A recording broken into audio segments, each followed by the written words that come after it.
Εσείς? Καλησπέρα και από κοντά. Μα πού εξαφανιστήκατε? Εγώ σας έφερα τον πάγο. Ένιωθα λίγο άβολα. Το χέρι σας? Το χέρι μου μια χαρά. Έτοιμο για χειραψία. Ανδρέας, όπως είπα και πριν. Και από ό,τι φαίνεται δεν είστε μόνο προστάτης της Πάτρας. Το δικό σου? Μιράντα. Ωραίο όνομα. Ναι. Και πάει και με τα μάτια σου. Ναι, είδες. Το οποίο στα λατινικά σημαίνει η Θεά Αθηνά. Η Θεά της Σοφίας. Και άντρας και με εγκυκλοπαιδική κατάρτιση.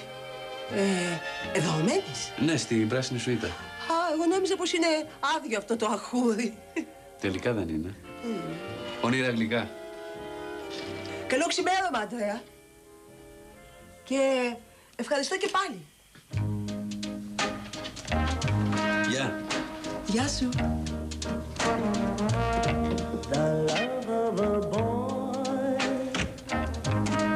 can change a girl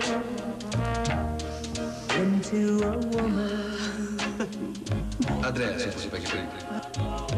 Το δικό σου? Μιράντα. Ωραίο όνομα. Και πάει και με τα μάτια σου.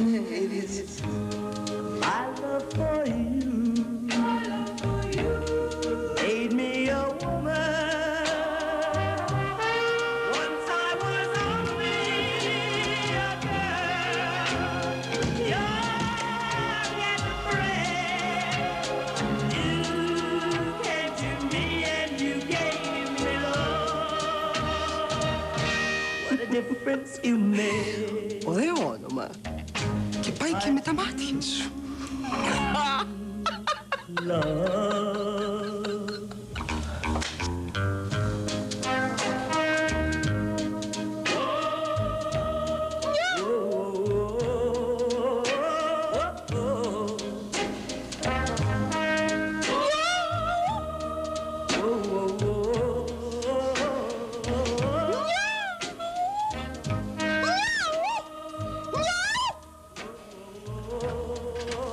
Μιράντα! Συγγνώμη που σε τρόμαξα. Μια με σώζεις, μια με χάνεις, μια με βρίσκεις, μια με τρομάζεις. Αλλά άκουσα κάτι και πετάχτηκα. Τίποτα. Ήτανε μια γατούλα. Μια μικρή μαύρη γατούλα και περπάτησε από εδώ και έφυγε. Καλά, εσύ μια κυρία. Πώς και κατέλησες αυτό τον αχυρώνα? Είμαι εισαγγελέας και ήρθα να κάνω εδώ μια έρευνα στο προσωπικό. Θα τσεκάρω και μετά θα εισηγηθώ να το κλείσω για πάντα. Δηλαδή εσύ πρέπει να είσαι μεγάλο κεφάλι. Μπα, καλέ, τα μαλλιά το κάνω να δει έτσι. Και πόσο θα κάτσεις εδώ?